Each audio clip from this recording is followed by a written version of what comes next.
तर रामकृष्ण हरी मंडळी, शुभ सकाळ सर्वांना। तर रोहन सरची ना आज युनिकॉर्न आपल्याकडे होती। युनिकॉर्न चालायची ना मजाच वेगळी बरं का। हे सगळे युनिकॉर्न वाल्यांना माहितीच। मग काय आपण निघालो होतो सकाळी सकाळी प्लांटवरती। प्लांटवर आलो तर 2-4 मशीन होते, पण त्या बी बंद पडलेले होते, कोणतीच एक सुईची चालत नव्हती। मग काय प्लांटचं संकलनचं काम आवरल्यानंतर रोहन सर हँडब्रेकचं आपल्याला काहीतरी पावला होता म्हणजे म्हणलं काय अडचण नाही, बघू लगेच म्हणलं। मग काय रोहन सरने लगेच पाण्याची पेटी घेतली बरं का। मग म्हणलं आता खोलायला चालू करू बरं का। पण खोलायला चालू केल्याच्या नंतर लक्षात आलं इनर वायर वगैरे ना आपल्याला काय लगेच इथं मटेरियल अवेलेबल होणार नाही। खोलायला खोलू आपण, पण मटेरियल आणायला शेवटी कुठेतरी जाण्याचे। आणि एक तर बऱ्याच दिवसाचं हँडब्रेक बंद असल्यामुळे ते खोलायला सुद्धा त्रासदायक होतं। म्हणलं आता आहे ना डायरेक्ट गॅरेजवर गेल्यावरच काम करू।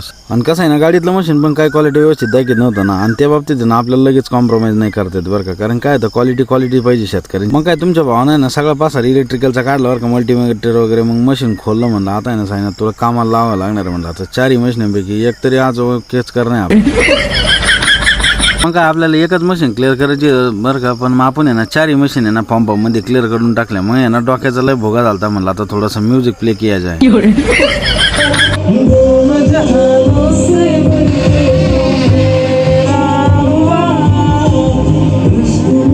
बस इथं एवढंच होतं, लय मन लावून पाहू नका बारकाय आहे ना। कसं आहे ना आपल्याला गाणे आहे ना म्हणता नाही येत बरं का, पाठ सगळे आपल्या काय विषय नाही तिथं।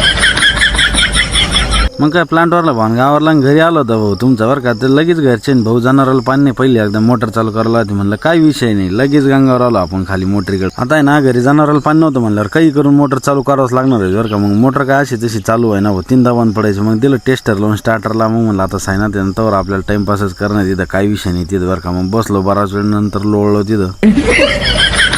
आणि आपलं कसं झालंय माहिती ना, आता कॅमेरा बंद राहिला ना तर मनच नाही लागत भाऊ तिथं। मस्त सीन मग रेकॉर्ड केले। मग काय घरी येत नाही तर घरच्यांनी ना टाबराची कंप्लेंट केली होती आपल्याकडे। टाबराची जरा जास्त दहशत वाढली होती। म्हणलं थोडं हाता घालून काढावं लागत म्हणलं गडी आता।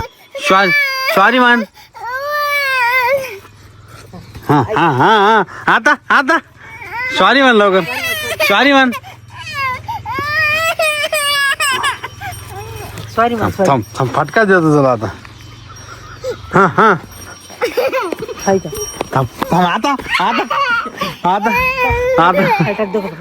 गुरुवारचा दिवस होता, नानील मामाला यायचं होतं गिन्नी तोडायला। मग गिन्नी तोडायला यायचं, मग येता तिने ना वडपाव आणलेत बरं का सगळ्यांना। असं आहे ना माणूस भिकारी असला तरी चालन बरं का, विचार मात्र भिकारी नसावे बरं का। असं कित्येक व्हिडिओत मी सांगत आलो। आता त्याचे काहीतरी कारण असते ना, अनुभव असं म्हणून। मग त्याच्यानंतर आहे ना घराजवळच्या वरच्या तुकड्यातली ना गिन्नी मोडायची होती आपल्याला। मग त्याच्यामुळे तिथं रोट्या मारला होता। आणि मग बरेचसे बुडकं गिन्नीचे ना वर पडलेले होते। मग ते गोळा करायचं काम चालू होतं। सगळे टीम मेंबर आपले घरचे ना सगळे जॉईन झाले बरं का कामाला। आणि किती जरी म्हणलं ना तर थोडंसं कामाचं वळण पण लावत चाला बरं का, कारण शेतकऱ्याची लेकरं आहे आपले, काही विषय नाही तिथं नाही का।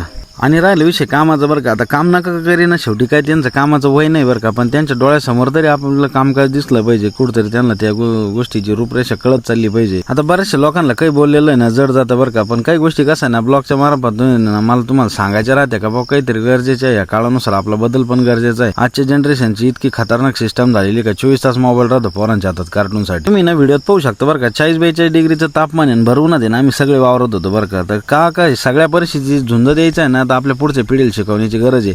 नुसतं हातात मोबाईल कार्टून घरात बसणं कायमचं आणि कुठं 4 चौघात समाजात नाही, त्याला महत्वच नाही बरं का त्या व्यक्ती। कसं आहे ना उगाच लोक आहे ना पोरं मोठे झाले त्यांना दोष देत बसत बरं का। शेवटी संस्काराचा पाय ना हा लहानपणापासून आणि घरातूनच घातला जातो, हे मात्र विसरू नका कोणी। काय राहिली आजची परिस्थिती समाजाची ही काय मी तुम्हाला सांगायची गरज नाही, त्याच्यामुळे थोडासा अभ्यास करा या गोष्टीवर। खरं तर ब्लॉग बनायला लागल्यापासून बायकोला पण कळलं बरं का किती काम राहतं यांना, म्हणजे विषय नाही तिथं। कसं आहे ना मग आधी काही एवढं दिसत नव्हतं प्लांटवरचं काम, सकाळी आवरून गेलो म्हणजे त्यांना वाटायचं एवढं काही काम नसतं।